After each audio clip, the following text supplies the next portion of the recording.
right. Hello and welcome, everybody. I'm Anna Harvey. I'm the president of the Social Science Research Council, and welcome to our sixth Centennial Lecture. The Centennial Lectures celebrate the founding of the Social Science Research Council 100 years ago and the achievements of the social and behavioral sciences over the last 100 years.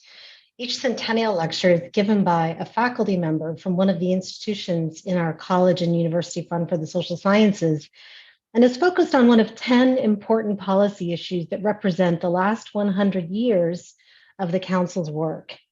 Our prior Centennial Lectures looked at immigration, social insurance, racial discrimination, economic development, and the Green Revolution, important research topics for the Council in the 1920s through the 1960s. This month, we're featuring the work of social scientists to understand how to improve educational outcomes, which was central to the Council's work in the 1970s. In 1970, the Council proposed to the President's Science Advisory Committee that they consider the potential for randomized experiments to identify interventions that could reduce persistent inequalities in educational outcomes. The result was a request from the Science Advisory Committee that the Council, in the words of SSRC President Eleanor Sheldon, summarize the available knowledge about how randomized experiments might be used in planning and evaluating ameliorative social programs. With support from the National Science Foundation, the Council appointed a committee on social experimentation to survey the literature on the use of randomized controlled trials to evaluate program outcomes.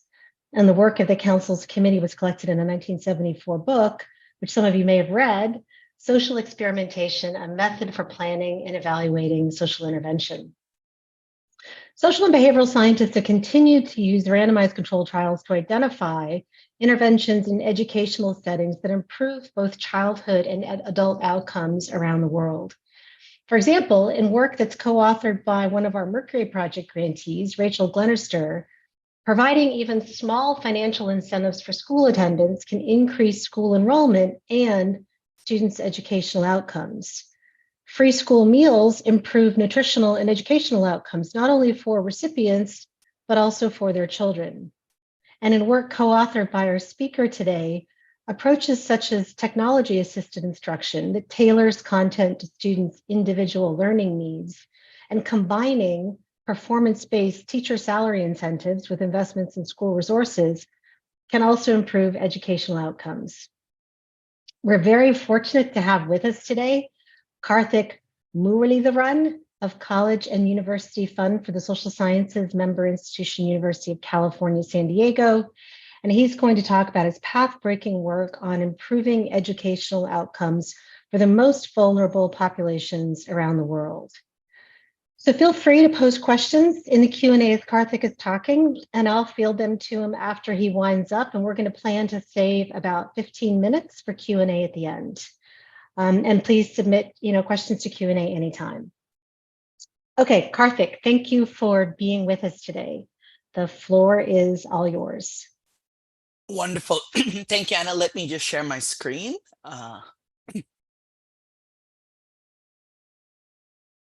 All right. Can people see the screen out there? Yep, looks good. Okay, perfect. So thank you so much, and it's a great pleasure and privilege to be here. I think the hardest part of this lecture was trying to compress everything I want to say in just about 40 minutes. So so what I'm going to do is really just provide a bit of a big picture teaser and then leave the audience with a lot of resources at the end to go look at. So let's see, why is this frozen? Okay, there we go. So what are my goals for today? It's really to present to the one, I think, I was just telling Anna, right? I think the 70s was the theme for a lot of education research in the US, but there's been an incredible takeoff in global research and education in the past couple of decades. And so my goals and most of my work has been in India and other low and middle income countries. And so what I want to do is just first present some key big picture facts in global school education, highlight some key lessons from about 2 decades of high quality research on school education in low and middle income countries, and then kind of discuss the centrality of cost effectiveness and evidence in accelerating improvements in global education, and then briefly discuss kind of political economy and steep capacity constraints in acting on the evidence. And then, like I said, I hope to provide then a bunch of resources for further reading and listening. Okay, so let's get started. And so the key background motivation is that, clearly there's wide global consensus on the centrality of investing in education for accelerating both growth and development. So, even if all you care about is accelerating GDP per capita, then we know robustly this view is just supported by extensive evidence that education is essential foundation for both growth and inclusion. Okay, so there's really no controversy here because it matters for both aggregate growth and it matters for individual empowerment. So if you take an Amartya Sen capabilities view of what constitutes development, then education is central to that as well. But even if you were to take a more standard neoclassical approach to what are the drivers of economic growth, education and human capital shows up very consistently in both the macro evidence as something that matters for growth and in the micro evidence as something that matters for inclusion and allowing people to participate in the growth process. Okay, and so and this consensus is reflected. Education goals were a key part of the Millennium Development Goals and also in the SDGs.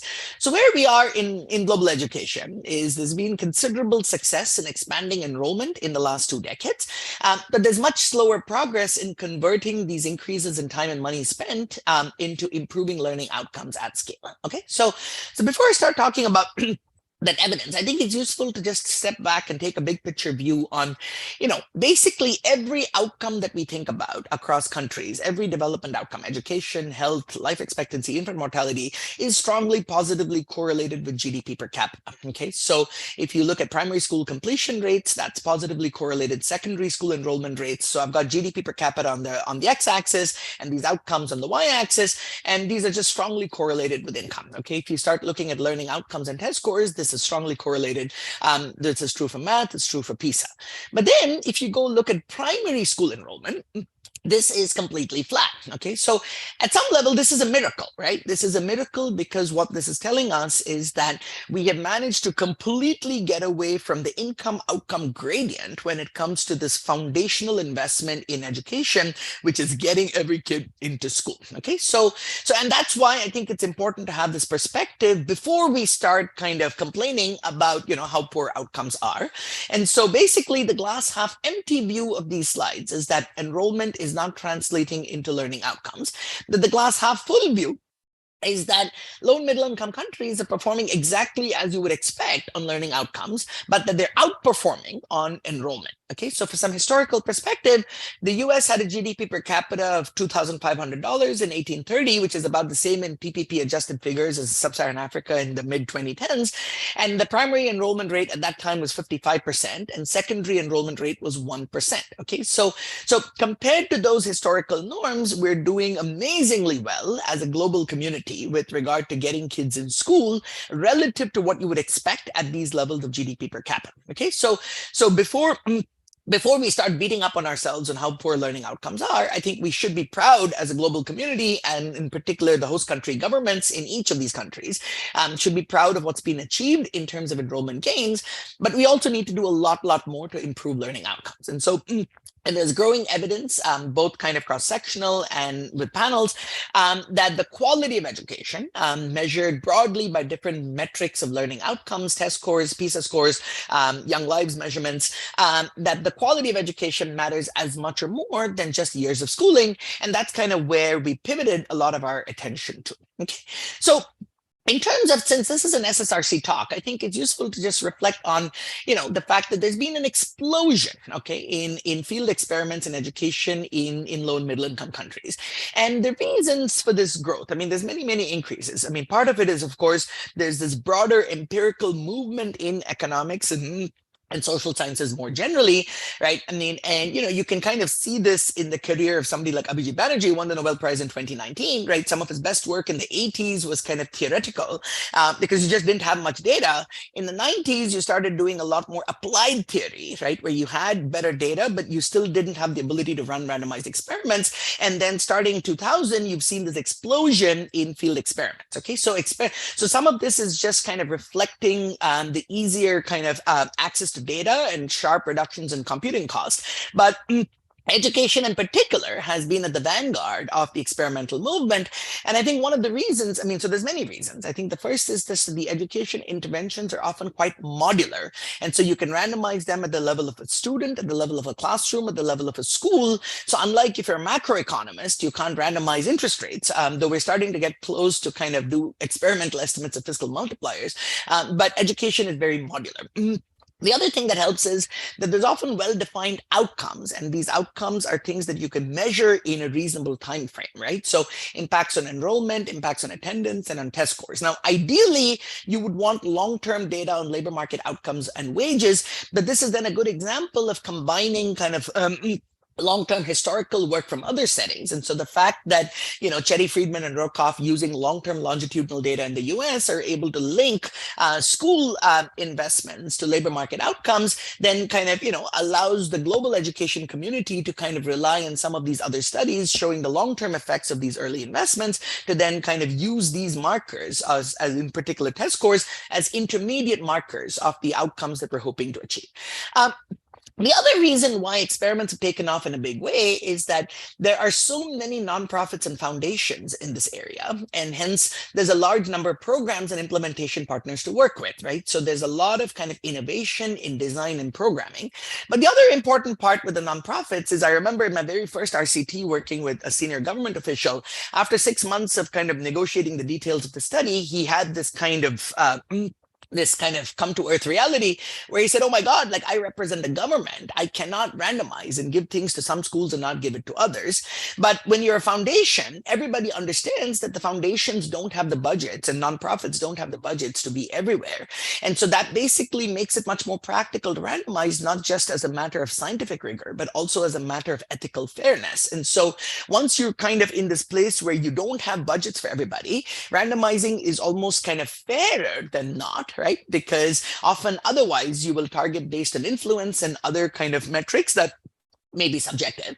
And so it helps both with ethical fairness and with generating evidence.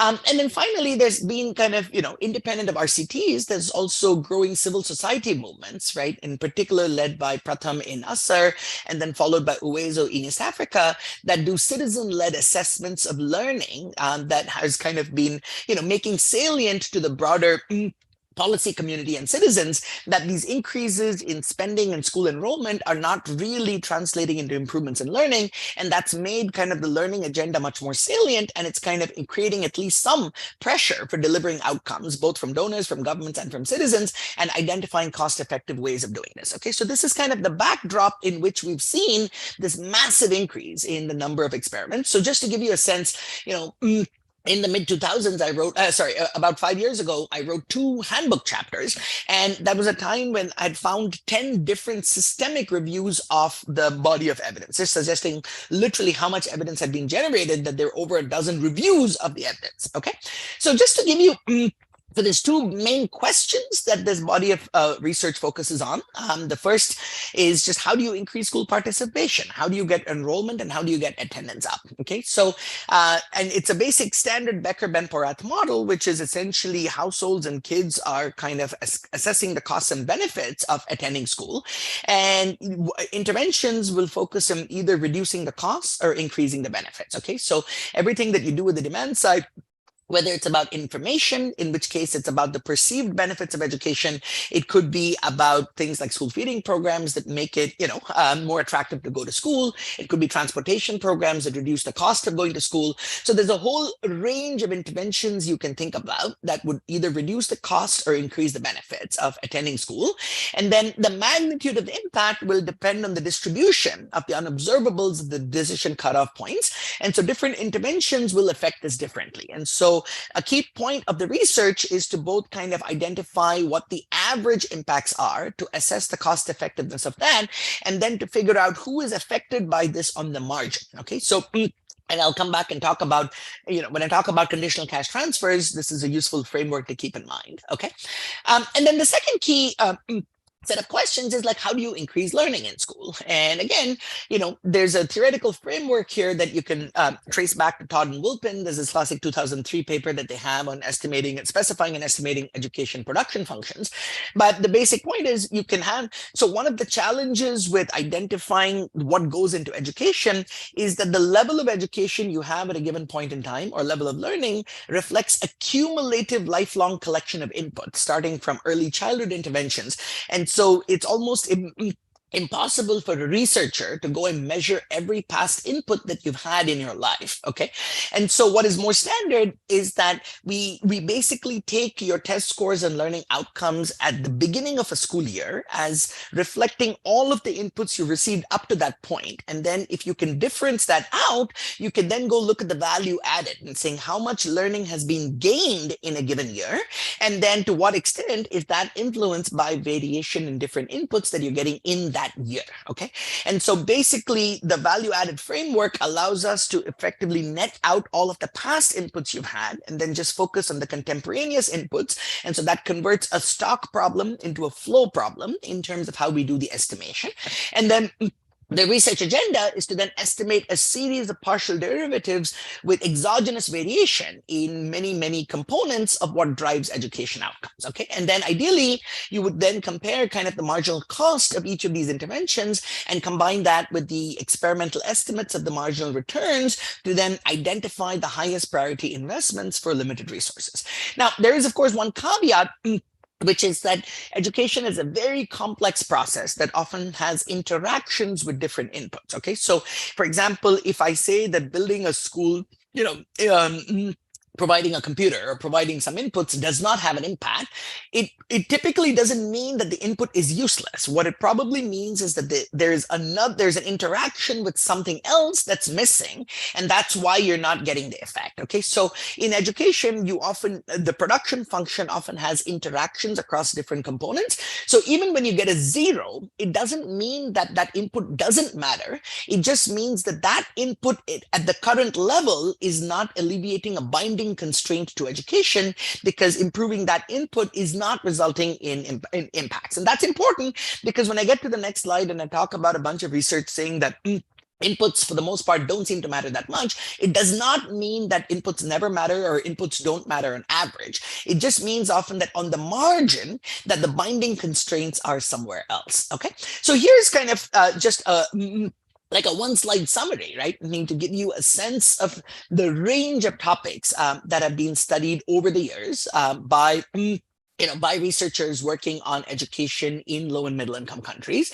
Okay, so people have looked at demand-side interventions. Like I said, one of the key challenges in getting kids to school often used to be that parents would not be able to spare kids from either working or not be able to pay even, there's the cost of education is the opportunity cost of time and the out-of-pocket cost, right? So even if I kind of make the out-of-pocket cost 0 by making education free and building schools, there's still the opportunity cost of children's time and very poor parents who need their children to work to meet like certain minimum subsistence thresholds in the household, would often not be able to send their kids to school. So one of the oldest and first set of social programs that also had RCTs was Progresa in Mexico. So Santiago Levy, who was then instrumental and in many ways is one of the fathers of kind of RCTs in development, because not only did they design the program, but this was a flagship national program that managed to randomize the rollout,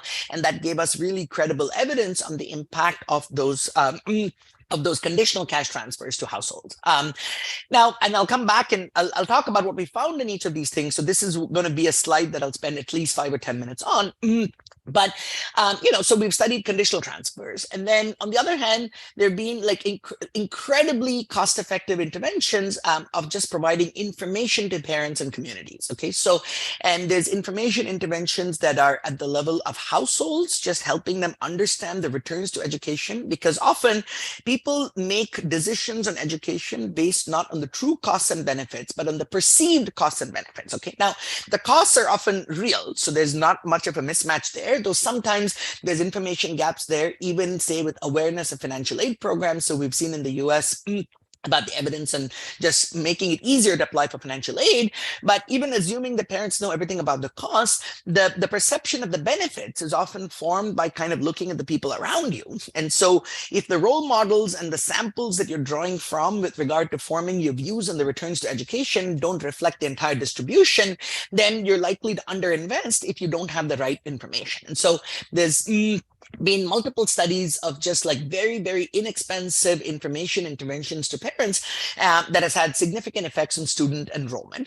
And then similarly, in terms of school quality, we're starting to see some amazing work about providing information to communities. And this is more about the quality of schools and thinking about how do you make markets work better. So, studies by Jishnu Das, Asam Khwaja, Tahir Andrabi, and co-authors in Pakistan, they've done a series of experiments where you're looking at providing report cards on the performance of both public and private schools to parents and communities, and looking at how the better provision of information kind of makes markets work better.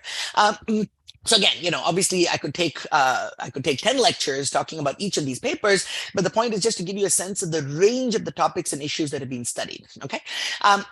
And then there's been some very promising work on student incentives. And again, all of these are hotly debated topics. So, if it was obvious, then we would just do it. But in each of these cases, there's uncertainty about the impacts. And that's kind of why we do the research. But I mean, the case for student incentives, one way to think about this is that one of the greatest challenges of education is that the student has to put an effort at a time when the frontocortical part of your brain is not fully developed. Okay, so there's a reason we have a juvenile justice system whereby we don't hold children under 18 accountable. It can mean for actions they may have taken, because we believe that the capacity to fully assess cost and benefit of actions has not been fully developed by then.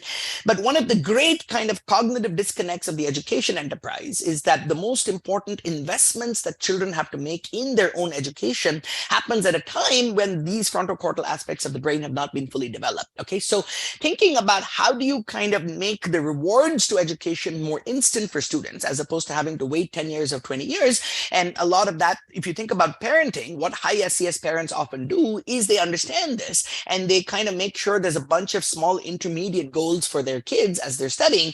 And so if that is something that lower SES kids don't get, you could think about potentially huge impacts of kind of thinking about the right ways to motivate students. Okay, so that's just one bucket of demand side interventions, right? Demands at the parent level, demands at the community level, demands at the student level.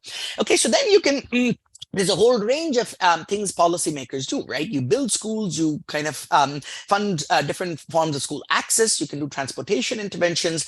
There are grants that are given to schools. You help them buy books for free. You give them materials. You hire more teachers to reduce class size. You try to improve teacher pay. You try to improve teacher training.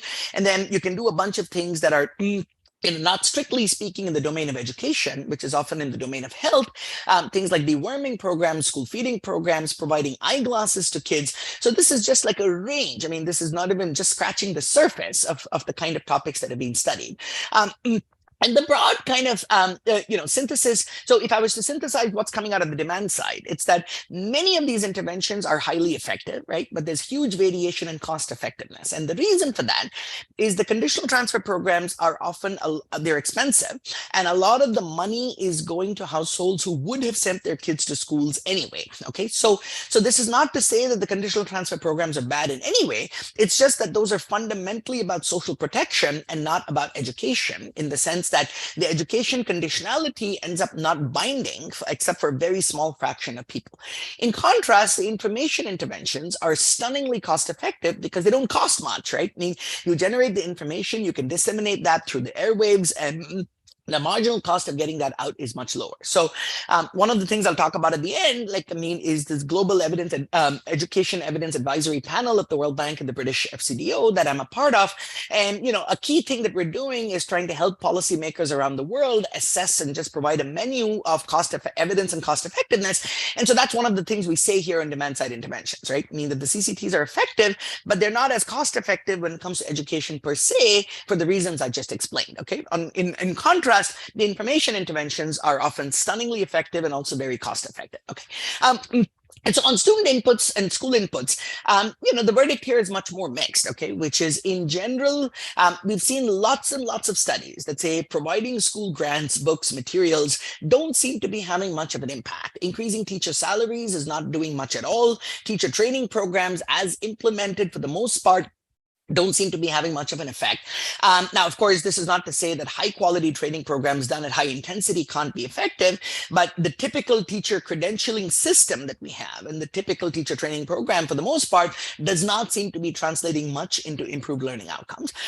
In contrast, you've got very, very inexpensive interventions like deworming, but that often fall through the cracks. And they fall through the cracks because the school education department thinks their job is to run schools. The health department thinks that their job is to run health centers, but deworming is something that's best done in the school by the health department. And so, that's been this really influential study that Kramer and Miguel did back in 2004 about huge long-term, both short-term and long-term impacts of providing deworming tablets, and it was incredibly inexpensive as well. Okay, so again, there's a lot of nuance in interpreting this evidence, and I'm not going to do justice to that. The point is just to highlight the range of topics that have been studied and the kind of staggering variation in the cost effectiveness of things that we're finding. Okay.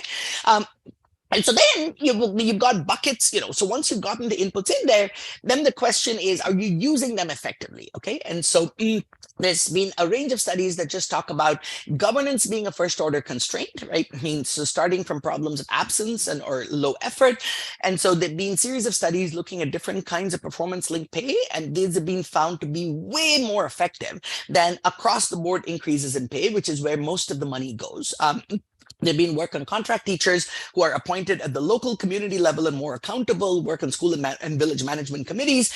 And, basically the evidence there is mixed, and it depends on the amount of power that these committees have. Okay. But there's been a lot of work on all of this.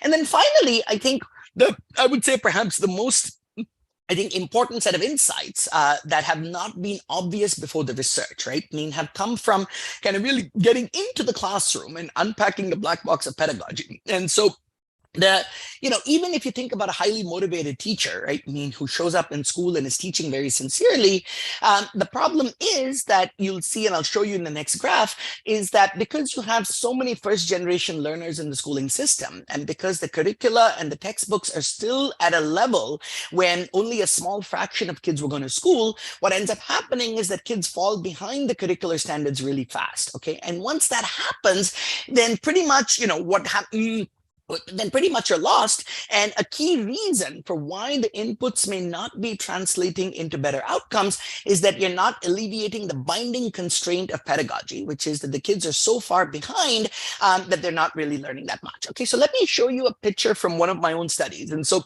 Anna alluded to this in terms of a computer-aided learning study, and I didn't know she was going to talk about that, but it's perfect because that's the one study I'm going to present 4 slides and give you some sense of how much we're learning from this kind of research, okay?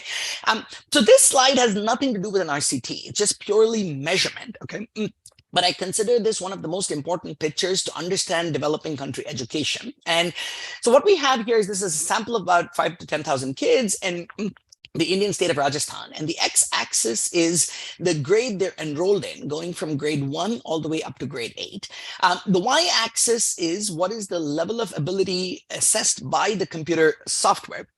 So the blue line, the 45-degree line, is telling you where the kids would need to be if they were making progress at the rate of the curriculum. Okay, so if you're a 6th grade kid and at a curriculum appropriate level, you would be at this level. Okay, so there's 3 key insights here, right? The first is that the average level of learning, which is the red line, is progressing at roughly half of the pace of the curriculum. So by the time you get to 8th grade, the average 8th grader in an Indian public school in Rajasthan is at about a 4th grade level of knowledge in math. Okay.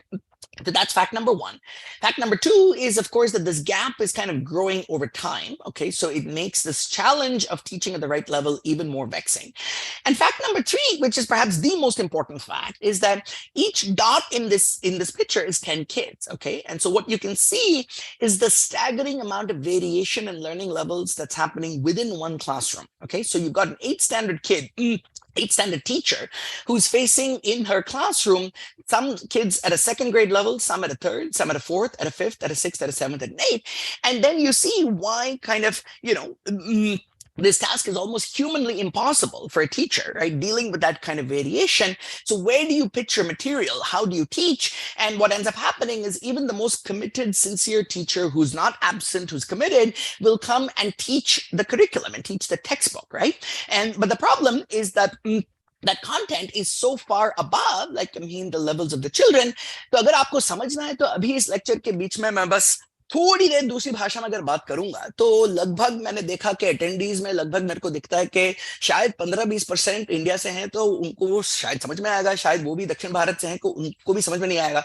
लेकिन मैं क्या कर रहा हूं अभी, मैं आपको दिखाना चाह रहा हूं कि देखिए मैं बड़ा क्वालिफाइड हूं, बड़ा मोटिवेटेड हूं, क्लास में टाइम पे आता हूं, पढ़ाने की कोशिश करता हूं, लेकिन मैं जितना भी आपको पढ़ाता हूं मतलब कुछ समझ में नहीं आने वाला है ना? So what have I just done to you guys, right? So I've just given you 30 seconds in the shoes of a kid in a typical Indian classroom, or perhaps in most low and middle income country classrooms. And that was me, the teacher, essentially saying, it doesn't matter how qualified I am. It doesn't matter how motivated I am. It doesn't matter that, I'm showing up and teaching very sincerely. But if I'm going to be teaching you the textbook at a time when you are 4 grade levels behind, I might as well be teaching in a different language. Okay. And then for the 20% of the attendees who are from India and who understood that, that's exactly what the classroom would look like, right? And what the teacher would do is point to those kids and kind of focus on them, because they're the ones who are not just engaging, but who are giving the teacher some reinforcement that the material you're being taught is kind of actually reaching. And so you end up in this model over time, where you are very sincere, you're building the schools, you're sending the textbooks, you're hiring the teachers. But what you're not seeing is that the binding constraint to why all of these inputs are not translating into outcomes is because the kids are so far behind that all of the input focused stuff, so this is not to say that the input will never matter, right? But that the input is not mattering because it's not alleviating that binding constraint, okay? Now, what does this teach us about education systems more generally is that when people think about India and education, they think, hey, we have a fantastic education system, right? You've got the CEO of Microsoft, the CEO of Google, the CEO of IBM, literally, or now the president of the World Bank, right? So everybody seems to come from India. So everybody thinks that there's this amazing education system. But the truth is what this is reflecting is that you're seeing the top 0.1% of a billion-person distribution. And so what you have is essentially a selection system, right? So if you have 1.4 billion people, I can take the top 1% of this distribution and they'll do fantastic things, okay? And what this is telling us is that the Indian education system and many other education systems are set up fundamentally to be filtration systems as opposed to education systems, okay? It's about identifying who is smart and kind of directing those children to opportunities and higher learning, but kind of leaving behind the vast majority who are not meeting those standards. And so that's kind of how you end up in the situation where everything that's true about India, the opposite is also true, right? You've got some of the most talented people in the world, but you also have the world's largest number of kids who graduate primary school without being able to read, okay?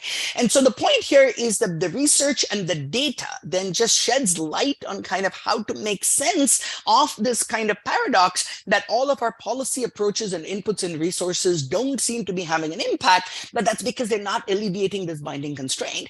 And this is, part of the body of work. Esther and Abhijit did this more with them, working with Pratham, looking at the impact of volunteers who are doing teaching at the right level. And that was cited in the Nobel Prize Citation Committee. But what we did with this EdTech paper was then just, get much more granular data illustrating, how first order this issue is.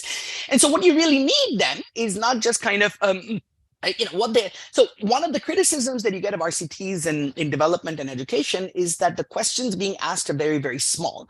But the way to think about this is that once you've got 20 years of such evidence, you can then put all of this stuff together to then get a much more nuanced sense of the big picture of why are some things working and some things not working. And so it's like saying we're building a mural, right? But over time, each of these bricks is now built on a much more solid evidentiary foundation because each of them are credibly identified with experimental methods, but the individual experiment is still not going to give you insights about the system. And that requires kind of, over a period of time, people who've been working in the field to then synthesize not just a collection of studies, but synthesize the principles and saying, what are we really learning from this? Okay, so to me, one of the most important messages out of all of this is that the fundamental challenge for education systems is how do you move from a sorting and selection paradigm to kind of a human development paradigm?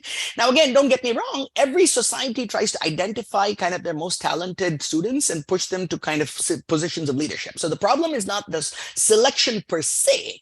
The problem is that you give up on the bottom 90%. Like, I mean, if they're not meeting kind of your thresholds. And so how do you kind of then design education systems that takes every kid where you are and gets you to a better place the next day? Okay. And so in terms of the studies, so the MindSpark study that we did, right? So in a way that this measurement came from the software, and then what the software intervention was doing was then doing customized instruction for every kid at their level. And what we got was these stunning positive effects, right? These effects. So just to give you some perspective, we saw bigger gains in 5 months of the MindSpark intervention than we had seen in 5 years of the most effective intervention I had studied to date, which was individual performance pay to teachers. Okay. And the key here is that the system is able to kind of customize instruction to every child. So here's that same picture, but inverted. So I've got an 8th grade class, and if the system assesses you at a 2nd grade in the baseline, then it's giving you material at a 2nd and 3rd grade level. If it assesses you at a 3rd, there's some kids are getting reinforced with 2nd grade stuff, some getting 3rd, some getting stretched to 4th. But you kind of see that this is now the same classroom where each kid is kind of working at his or her own level and making significant progress. And then if you look at the heterogeneous treatment effects by baseline level of learning, so what this picture is showing you is just saying that the blue line is the control line. And it's telling you how much absolute improvement happens between baseline and end line. And the red is how much that happens, how much that gains in the treatment. Okay. So the difference between red and blue, and these are the bottom tercile, middle tercile, and top tercile. So there's 2 key messages here, right? One is that the customized learning was such that every child benefited roughly the same. Okay, so the gap between the red and the blue is the same at all parts of the distribution. But this is a great example of an intervention that improved efficiency and equity. And why did it improve equity? Because the marginal benefit was much higher for the weakest kids. And that's because the weakest kids were learning nothing, like, I mean, by sitting in the classroom, because these are the kids who had already fallen so far behind, like, I mean, that the regular instruction was Latin, Greek, or Hindi. And so at an absolute level, everybody's benefiting. But at a relative level, relative to the counterfactual of sitting in a classroom being completely lost, that the bottom tercile like actually saw the most gains in relative terms. Okay. And so basically, like, you know, that's just one example of the power, right, I mean, of research and how it's kind of helped us just both understand better and then design and test solutions that that could be highly effective. So I'm just going to take 5 minutes in each of these buckets, right? And so now coming to cost effectiveness, why does all of this matter? Okay, so if you take a 10,000 foot step back and think about, one of the great debates in development, right, I mean, has been what you might call the growth versus development debate. And in the Indian context, right, the economists who best exemplify these views would be, say, Jagdish Bhagwati at Columbia and Amartya Sen at Harvard, right? And so basically, if you look at this picture, it says that every outcome, okay, so I've got life expectancy here because that's the most consistently measured, but every development outcome, okay, whether it's life expectancy, infant mortality, learning outcomes, crime, doesn't matter what it is, okay, is strongly positively correlated with GDP per capita, okay? And so if you look at this picture, there's basically you can take 2 views, right? One is to say that the most important long-term determinant of human welfare is economic growth, okay? And that's what low and middle income countries should be focusing on. And that's traditionally been the World Bank IMF view, right? At least in the 50s and 60s.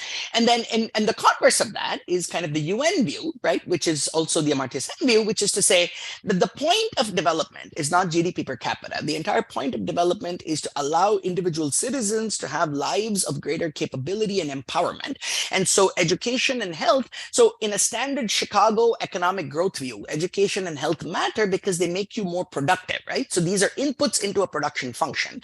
Whereas in the capabilities view, education and health are intrinsically important because they allow citizens to have a higher quality life, okay? So what the Sen view would be to say is, hey, listen, there are these big positive outliers, okay? Look at Vietnam, look at Sri Lanka, look at, Bangladesh, and what is it that these countries are doing that we can learn from, okay? That can be more positive. And that allows you to outperform where you are at any given level of income. Okay. Now, often this ends up being a debate about budget allocation. Okay. But part of the point about all of this evidence is that, yes, you can try to be a Vietnam, okay, but a Vietnam is not just a Vietnam because of its education system. It's different because its entire social structure and governance structure are often different.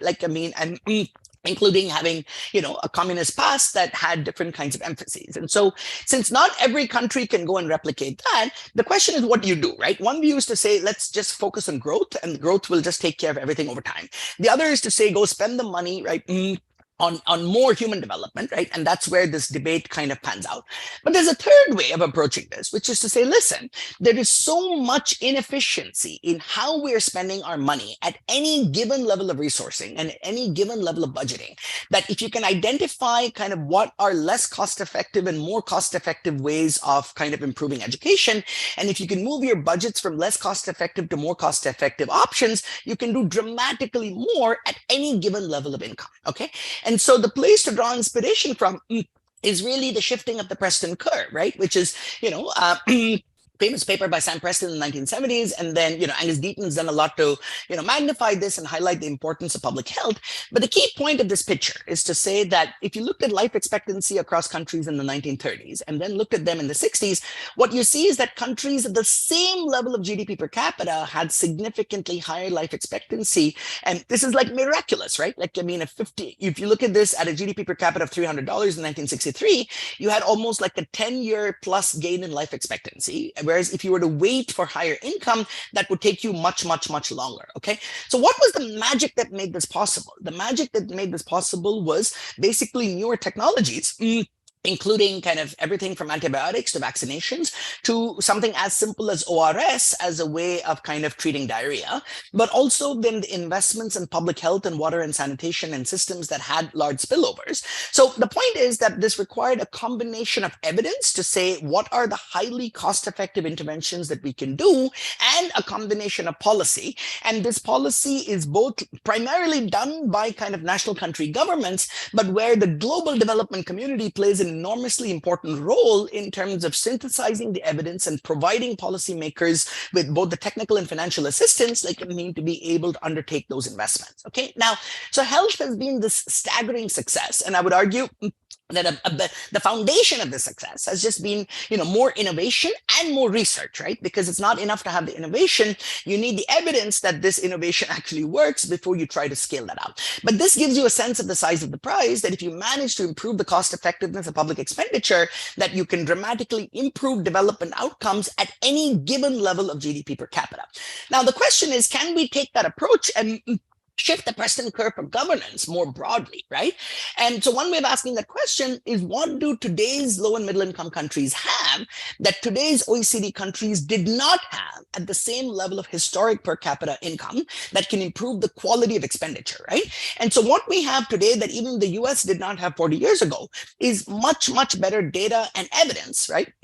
And the quality of expenditure, and much better technology for reducing the cost of measurement and using that to improve the quality of governance and public expenditure, right? So, and again, so I've just finished the entire book on this, which I'll give you one slide kind of preview of. But the last 4 years, I've been writing this 500-page book and building a more effective Indian state. But a lot of this is synthesizing examples from education and a lot of this micro research. But education is kind of exhibit A of cases where you have many very, very expensive policies, like unconditional increases of teacher salaries that basically give you no impact. And then as a result, you kind of don't have the money to kind of spend and scale up much, much less expensive interventions that have been found to be highly effective. And so the reason research and evidence and public spending is so important. So as an economist, I don't worry about how Toyota makes its cars, right? Because they face market prices for inputs and market prices for outputs. If you're not competitive, you get competed out of business, okay? But when you're in the government, you can spend public money, you can spend other people's money badly for a really, really, really long time, okay? And so the value of research is especially high in the case of public spending because there's no market test to tell you, is that money in fact being spent effectively or not? Okay, so what I have in the book chapter is a set of projections. So if you look at the bottom, This is on education. And basically what it's saying is that if you continue on our current trajectory of converting income to outcomes, that even if you grow at 6% a year every year in 25 years from now, when India is 100 in 2047, we will still, have a large fraction of kids, who still 50% of kids will graduate school without being able to divide. If you look at the rate at which we made progress over the last 15 years, okay? But if you manage to even if it grows 8%, right, this guy goes up only to the second picture. But if you can kind of improve the effectiveness of public spending, and so the book has a series of investment ideas that have 10x return on investment. So even if you assume that you can double the effectiveness of spending going forward, recognizing the political economy, that it's hard to change existing spending, that you could dramatically improve outcomes, okay? So to sum up with political economy, right, what are the political economy and capacity constraints to acting on this evidence, okay? And the first challenge is just what part of the distribution is the polity and the discourse focused on. And typically, you just pay much, much more attention at the high end than at the basic level, okay? So this is true in the US, that people worry more about affirmative action in college admissions than they worry about kind of kids not having foundational skills. It's true in India, right? Where everybody focuses on what's happening at college admissions, and Pratham will come once a year with their assessment of learning to just highlight how big a crisis it is. And that's because essentially the public discourse is dominated by elites who are focusing on a different part of the distribution. Okay, so that's the first kind of political economy challenge. The second is that there's very strong political salience of inputs over outcomes. So, and this is true across countries, across states, across sectors. The political incentives mean that you're much more likely to see efforts that are visible rather than effective. Okay, so if you just look at ed tech, that we've got multiple RCTs now showing that simply giving you laptops or computers has no effect, and in some cases can even be negative, right? But the ed tech policy in most countries focuses on how do I get you some computers, and in many cases you'll have politicians put their pictures, with a laptop distribution ceremony, okay? And so this is just the reality, right? And so it can explain the salience and persistence of input-based policies. And similarly, we've got another study now just showing how a program that looked absolutely gorgeous on paper, had no effect. And that's because everything looked great in terms of activity, everything was done, uploaded to dashboards, forms were filled. And it's just a really powerful illustration of this basic fact that organizational economists and sociologists know very well, right? Which is that bureaucratic incentives often reward the appearance of activity, right, over the effectiveness of that activity. So this is just a cross-cutting constraint. And then there's also a problem that the advocacy and focuses on the amount of the budget, right? So and government departments, including education departments, just often don't have much incentives for cost effectiveness. And that reflects the reality of the politics of the budgeting process, that if you show that you can do things cost effectively, the finance department will often take away the budget. And so everybody asks for more money than there is, right? And then not getting the money becomes an alibi for not delivering, as opposed to kind of saying, hey, let's figure out how we can deliver with the budgets we have. And, one simple point I have for the global education community here is so much of the global discourse has focused on how do you get countries to spend 6% of GDP on education. And frankly, I think that's misguided. And the reason is not because spending more on education is not good. It's because the 6% of GDP that the US spends or Europe spends reflects a tax to GDP ratio of 35 to 40%, whereas kind of low and middle income countries have much lower tax to GDP ratio. In India, that's about 18%. So if you look at how much we're spending on education as a share of the budget, so it's 3% of GDP or 3.5%. So we're actually spending more as a share of the budget. So the problem is not that the government doesn't care about education. The problem is that at a low level of development, the fiscal capacity of the government is so much lower that you're at a much lower tax to GDP ratio. And so given that fiscal reality, I think it's not cost effectiveness is not just something the technocrats and the economists should be pushing for. It really is a moral imperative, right? Because effectively, if you can be more cost effective in how you spend your money, you can deliver so much more for those kids, in the span of one generation, okay? But more generally, this is not just about evidence and kind of political and bureaucratic will, that low and middle income countries are much more fundamentally constrained, right, by weak state capacity to build more effective public systems. So I think the evidence all kind of points towards things that you can do better. In some cases, the evidence gives you ideas for interventions that are modular and easily scalable. So it's easy to scale up a deworming program. It's easy to scale up a particular pedagogical intervention. But, you often need to build more effective public systems that are able able to do better with regard to data and measurement. Again, and we have RCTs on each of these things. It's just that these are not naturally easy to scale in a modular way. So the way to think about this is more, how do you use all of this evidence to then inform almost a much broader agenda of building more effective states? And that's what I've been doing in the last 4 years, writing this book, right? I mean, with 18 chapters.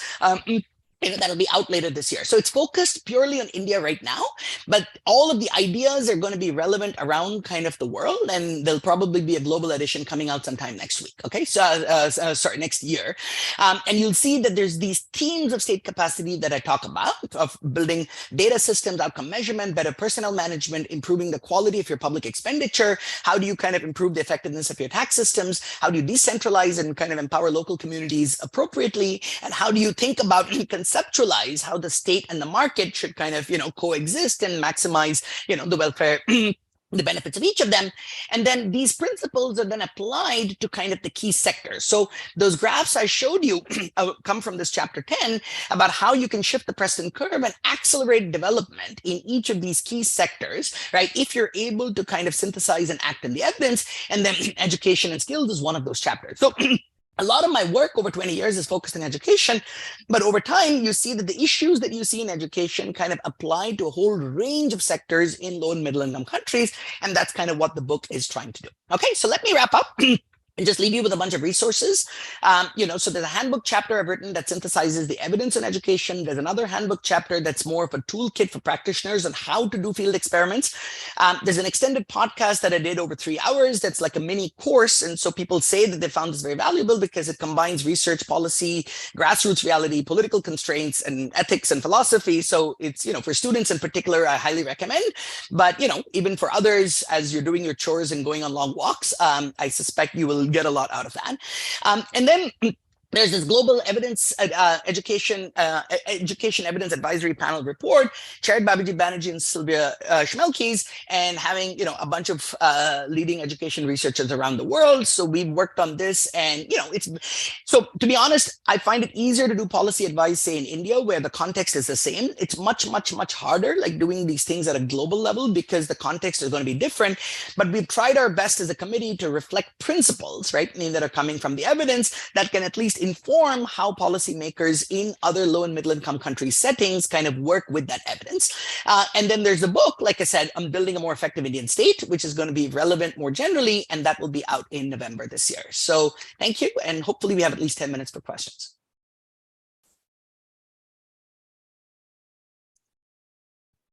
Thank you so much for that, Karthik. That was super interesting. There was a lot to unpack there. Can you hear me now? Great. Although I have to tell you, I was completely disoriented when you started speaking Hindi. I was like, tapping my headphones. Like, does Karthik switch back and forth between English and Hindi? And he doesn't realize. So it's heartbreaking, right? But I hope that did what yes, it was meant to do. Right? Exactly. I mean, it's heartbreaking, right? To think about what that must be like. So a ton to think about here. I mean, a lot of questions. I'm going to ask you a couple questions just about the computer-assisted learning part before I go to the questions on the Q&A, because it seems so important if that's what's going on in so many of our schools. And the first question I wanted to ask was, how much do we know about the generalizability of that sort of large variance in where kids are in levels? And I assume you need the technology in the classroom to be able to do that granular measurement. So how much do we know about variation in classroom learning levels, or in both developed settings and I guess developing settings, but also developed settings like the United States, where I think we probably lag? Yeah, no, that's a fantastic question. And and that's why I think the most important contribution of that paper, so that's in the American Economic Review in 2019, is not even the RCT, but the measurement itself, right? I mean, that you're able to show that. And so we have an appendix there that then tries to say why we think this is likely to be true across a range of low and middle income countries, just based on the fact that the average level of learning in many of these independent assessments seems to be multiple grade levels below. So, at the very least, that there's a bunch of kids who are way behind the curriculum, right? So So there's another study that Michael Kramer did in Kenya, where they gave out free textbooks to kids and found no impact on average. But then what they did was they found that the kids at the top 20% were the ones who benefited the most because the median kid could not read. And so that again just tells you how a lot of well-intentioned policies don't work because there's a cognitive disconnect between kind of the realities of the people designing the programs and kind of the binding constraint. It's very hard to imagine. You and I would go to a classroom, we'd see, oh my God, the kids don't have books. We need to create a program to give them books, right? But the fact that the binding constraint is that you can't read is something that may not even kind of cross the attention of, say, of a well-intentioned policymaker. So anyway, so the quick answer is I think we don't, there's strong reason to believe it is, but I think I would love to see just a lot more descriptive papers that just do this measurement in other settings. Yeah, no, exactly. And so forgive me, because it's been a while since I've looked at the paper. Do we think that this is something, you mentioned the difficulty of working with governments to randomize things because governments worry about, the ethics of randomization, but we also need to know whether stuff works at scale, which means partnering with governments is super important. And maybe, we can do things like randomized rollout. Do we know anything about the effectiveness of the computer-assisted learning intervention at large scale? Yeah, no, it's almost like you're teeing me up without my asking you to, right? I mean, so I think about this study more as an efficacy trial, because it was done at a smaller scale, implemented by a nonprofit with reasonably high fidelity. And also importantly, it was a supplemental after-school program. So what we've been doing the last 3 years is we've now kind of done a scaled up version in government schools, right? So the original study had only about 600 kids. Now we've got a study with over 10,000 done in schools, and that's a paper that will be out later this year. So, the punchline is that we do find positive effects even when done in the government schooling system. But it's also important to look at the broader gamut of edtech evidence. And we've got studies that find huge positive effects like ours, studies that find zero, and studies that find negative effects. And so the details matter enormously. And it's not enough just to get the technology. You often need the human kind of touch to get the adherence on the platform, right? To then make sure that you're getting the time on task. So yes, there will be a lot more on this. So just watch this space. Awesome. All right, so I'm going to start getting to these questions now. People will get mad at me. So here's a question from one of my favorite NYU colleagues, Larry Aber. Larry says, can you comment on Lant Pritchett's work that argues that policy coherence at the macro level is critical to the success of education interventions at the micro level? Yeah, so I think, it's a great question. And like I said, the RCTs by themselves do not change education systems, okay? I think the way to think about this is that the individual studies are often, they seem like they're small bore and by design, right? I mean, because I remember Abhijit Banerjee saying 15 years ago, we've spent a lot of time trying to answer big questions badly. Let's at least try to answer small questions well. And then once you answer a series of small questions well, you can build that together and saying, okay, what is this telling me about the big picture, right? So, we've learned a lot in development from, say, microcredit experiments. And what I was trying to do in this talk is give you a sense of what I consider, at least, like some of the biggest big picture insights about the design of education systems, right? I mean, that come from all of this research. Now, that's, of course, my synthesis, and others may disagree. But I think I agree with Larry.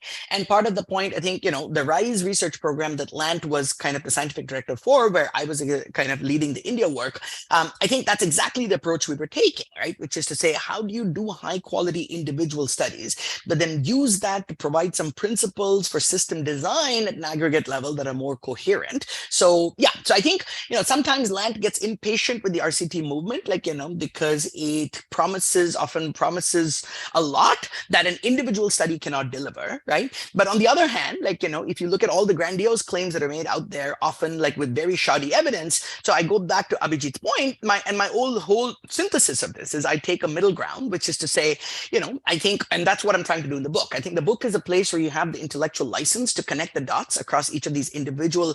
So when you're writing for the AER, there's a different standard of refereeing than when you're kind of writing kind of a more a synthesis book. So, but the hope is that the high quality evidence underlying each of these studies then gives us just a more solid understanding of systemic issues. So Larry, maybe, we should talk, and Lant right now is actually reading and commenting on the book. So we should talk about this, at the end of the year. Awesome. And one last question here about the political, you talked about the political economy of a number of different kinds of development reforms. And here's a question about the political economy of dealing with teachers, organized teachers unions. And what do you think about in your work with the computer assisted learning intervention, maybe other interventions? Have you found that teachers are on your side or are an obstacle, or how do you manage that? So, I mean, I think, and I learned this very, very early, right? Like, I mean, even on working like topics like performance pay or teacher absence, right? I mean, that I remember union representatives getting very upset with me, right? Like, I mean, at the beginning saying, oh, here's another bean counting economist, like, I mean, coming to cut budgets and do like all of these kind of factory type interventions that don't work in education. So I think it's really important to kind of and I spent a year at the Harvard School of Education on the faculty there. And so I think it's really important to understand where every stakeholder is coming from and design, how we both frame and think about our interventions and policy in light with that. So in the case of teachers, the specific thing, right, I mean, is just that in the case of teachers, the specific thing is, so I'll say two things, right? I mean, so one is even with the performance pay, right? If you frame this as kind of accountability, then you've lost the battle at the very beginning, because then that's an adversarial framing between administrators and teachers, right? But the lived reality of the teachers is one of the most perverse findings from my teacher absence studies was that the teachers with the highest job satisfaction were the ones who were the most absent, okay? And what that meant is that, you think if you're satisfied, you show up to work, but no, it meant that there were teachers who were free riding, getting their pay and not showing up, and they were very satisfied. But there's also a 75%, a large body of teachers who are sincere, who are working, and who feel very disgruntled that their effort is not being rewarded and recognized, right? So if you just frame the whole thing as saying this is about recognizing and rewarding outstanding teaching, but on the basis of objective measures, right? So my golden rule here is I don't want to do anything to teachers that I don't want done to myself as a faculty member, right? Like, I mean, which is, so do I want like a bean counting accountant? I think the University of Texas tried to do this at once, like evaluate every faculty member and calibrate them as black or red by kind of the students they taught and the revenue they brought in. And that was obviously something that people would viscerally oppose. But on the other hand, do I want a system of performance measurement and reward and recognition? Because nobody wants deadwood tenured colleagues, like, I mean, who are kind of, just checking, phoning it in. So we want systems, right? Like, I mean, that are consistent with professional norms of high quality effort. And so I have at least found in my conversations with teachers, and what's fascinating is that 75% of the teachers in our survey said they were in favor of some kind of performance-based pay, as long as it was objective and done in a non-political way. And then with technology, again, the key point is you get these kind of, tech evangelists who'll say, oh, we're going to disrupt education, take the teacher out of the process and just put technology. I'm sorry, that's not going to work, right? So what our 3 sets of MindSpark studies show is that, so this is another study that we'll write up soon, that during the pandemic, we went and gave a bunch of kids both devices and the software, but without any human interface. And we find no effect, right? And so the right way to think about the technology is not as replacing the teacher, but as making the teacher more effective, right? By saying there's a whole bunch of your job that is grunt work, right? I mean, whether it's grading, whether it's kind of figuring out how do I handle the variation, right? But so yes, what you need is perhaps kind of a slight reorientation of the role of the teacher to kind of saying, let's unbundle everything the teacher does into the things that are the most repetitive and drudging, and see if you can get technology to do that.